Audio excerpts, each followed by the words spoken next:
Do you think your political position is morally superior to the political position of those who oppose you? If yes, should the agenda of your political position be implemented based on that moral superiority? Or in other words, is that moral superiority an argument in favor of your politics? We are living in an era of specialized political tribes. And with it comes a form of morality that is less about reasoning and more about identity. It's not just about our political views, it's about the moral virtue of our tribe compared to the lack of moral virtue in other tribes. Moral superiority has always been present in politics, but now it's more visible, more normalized, and more rewarded. Framing political views as morally superior reinforces tribal unity and, to be fair, gets more clicks. But I think this creates a false dilemma. The idea that we have to choose competing moral framings, each one assumed to be superior, as if only one can be morally right. And as long as we believe that, polarization increases and dialogue and progress become harder. Let me show you why this is a false dilemma. I am going to simplify and contrast progressive moral framing with conservative moral framing. This simplification is in the interest of time. The contrast can be applied to any two moral framings. A progressive moral framing tends to focus on outcomes. Does this action reduce harm? Does it improve well-being? Does it correct imbalances? If yes, then the action is justified. Under this view, rules can change if that change leads to progress. A conservative moral framing tends to focus on principles. Does this action respect rules, duties, boundaries? If yes, then the action is justified or at least acceptable. Here, principles are what keeps society functioning and progress happens within them. Now, I can argue for both of these. To me, either can work as a foundation and, more importantly, they don't actually exclude each other.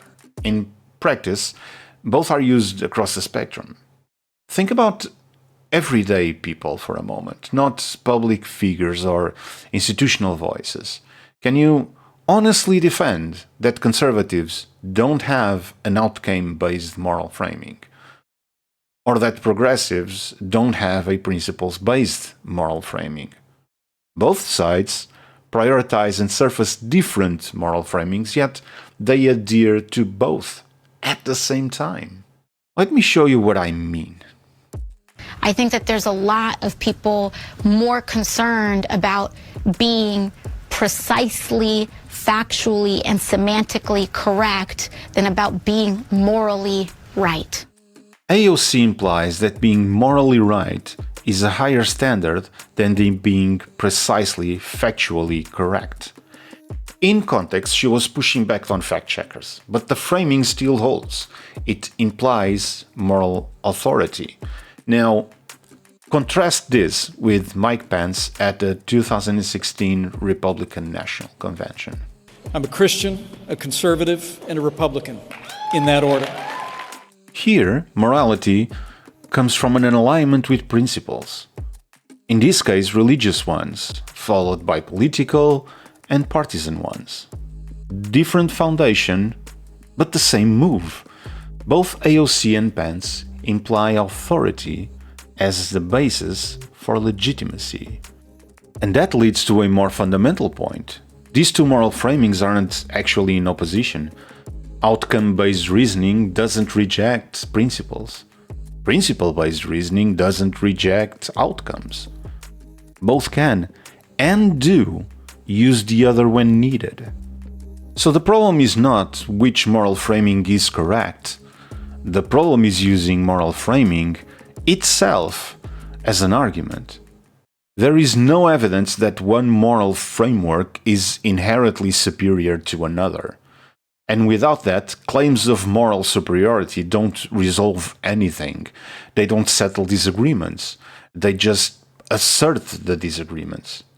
And you can see this in practice. Both types of reasoning have been used to justify some of the worst atrocities in history. Hiroshima and Nagasaki, the Great Purge, the Crusades, the Rwandan genocide. The same act justified by outcomes or by principles. And I'm not saying one framework was used for one and another for the other. I'm saying each of these can justify all the atrocities. This is not incidental. These moral claims are never demonstrated. They are only asserted. And in the words of Christopher Hitchens, what can be asserted without evidence can also be dismissed without evidence. Applied here, moral superiority collapses into assertion. What remains is not resolution, but signaling, an attempt to establish legitimacy by declaring our moral position first. So where does the false dilemma lie? When moral superiority becomes the argument, it forces a choice, my moral framework or yours. But if neither can prove its superiority, then the choice itself is artificial. Saying my orange is better than your apple because it tastes better to me doesn't resolve anything. It just declares preference. And that's what moral superiority does in politics. It doesn't resolve disagreement, it reframes it in a way that it makes resolution impossible.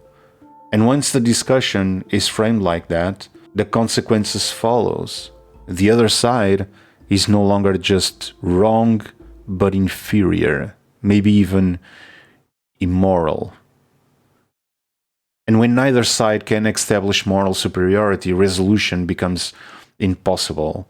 So the real question is, are you willing to be morally equal?